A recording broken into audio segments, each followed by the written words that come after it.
રાહુલ ગાંધીના બાળપણને લઈને જીતુ વાઘાણીની વિવાદિત વાણી સાંભળવા મળી, જેને લઈ કોંગ્રેસે માફીની માંગ કરી।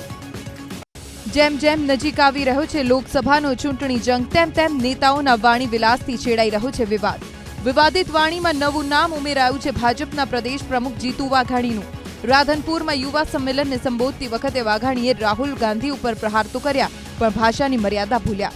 વાઘાણીએ કહ્યું, રાહુલના જન્મની સાથે જ કમાન્ડોનો પહેરો હતો, કોઈ લઈને ન જાય અને કંઈ થઈ ન જાય તે માટે। વાઘાણીના વિવાદિત નિવેદન બાદ કોંગ્રેસે મોરચો ખોલ્યો અને માંગ કરી વાઘાણી માફી માંગે। જન્મતાની સાથે કમાન્ડોની સાથે જેનીમાં રીંગણા ને બટાટા ને મને એમ છે હું કહેતા છે મરજુ ઈ ખબર છે। દેશની ધરોહર, દેશની સંસ્કૃતિ જેમને ખબર નથી, ઘોડિયામાં કમાન્ડોની હારે ધીનમાં છે, દેશની વાતો કરે છે। ધીનમાં છે તે એને કમાન્ડો ઉપર કોઈ લઈ ન જાય, કઈ થઈ ન જાય, દૂધ પીતી વખતે થાય હોય ખરું, આપણે તો જોવાનું જ। ભારતીય જનતા પાર્ટીના પ્રદેશ પ્રમુખ જીતુ વાઘાણીએ ગાંધી પરિવારની વધતી જતી લોકપ્રિયતાથી ભાન ભૂલી અને એક ભારતીય માના દૂધને દાગ લગાડવાનું કામ કર્યું છે।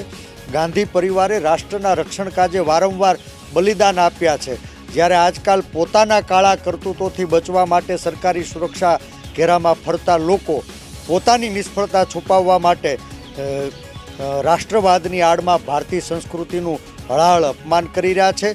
એક બાળક સ્વરૂપ ઈશ્વર અને માતા સ્વરૂપ શક્તિનું અપમાન કરનારા જીતુ વાઘાણીએ તાત્કાલિક માફી માગવી જોઈએ, અન્યથા આવતા દિવસોમાં જોયા જેવી થશે।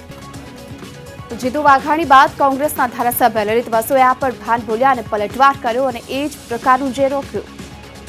નહેરુ ગાંધી પરિવાર પર વાણી વિલાસ થાય અને કોંગ્રેસના નેતાઓ ઉકળે તે સહજ છે, પણ વાઘાણીના નિવેદન પર ધોરાજીના કોંગ્રેસના ધારાસભ્ય લલિત વસોયાનું નિવેદન તો વાઘાણીએ કરેલા વાણી વિલાસની આ ગંદી નાળીને વધુ આગળ વધારી। જો કે સાથોસાથ અંતમાં આવું નિવેદન નથી આપવા માંગતા તેવું કહી વસોયાએ વાર્તા વાળી લીધી।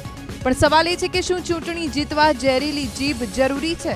ખેર, ચૂંટણી જેમ જેમ નજીક આવશે તેમ તેમ આ નેતાઓની જીભ વધુ ને વધુ ગંદકી ઓગતી રહેશે। ગુજરાત પ્રદેશ ભારતીય જનતા પાર્ટીના પ્રદેશ પ્રમુખ ભાઈ શ્રી જીતુભાઈ વાઘાણીએ કોંગ્રેસના રાષ્ટ્રીય અધ્યક્ષ રાહુલ ગાંધીજી વિશે જે બફાટ કર્યો છે, એ ભારતીય જનતા પાર્ટીના સંસ્કારો એમને ઉજાગર કર્યા છે। એક મા વિશે કોમેન્ટ કરવી અને એ મા એના સંતાનને દૂધપાન કરાવતી હોય આ અંગેની કોમેન્ટ કરવી, આ ભારતીય સંસ્કૃતિનું ઘોર અપમાન છે।